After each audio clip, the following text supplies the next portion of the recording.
Kivipi umepata ujauzito nyumbani? Nenda kutuletea mwenzako. Una kiburi. Kwa nini tunakueleza umekaa kimya? Kwa nini? Kivipi?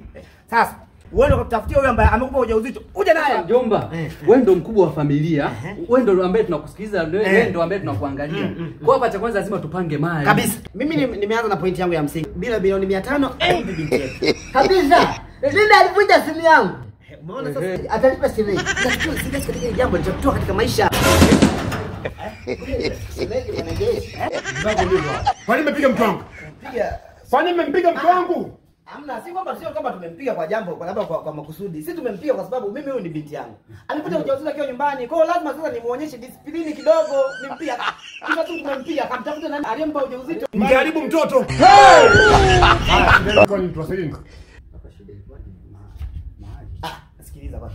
Mkuu, utaratibu wa Kiafrika ni kwamba unapotaka binti wa mtu lazima utoe mahali. Kwani mali shilingi ngapi? Tunakubaliana kwa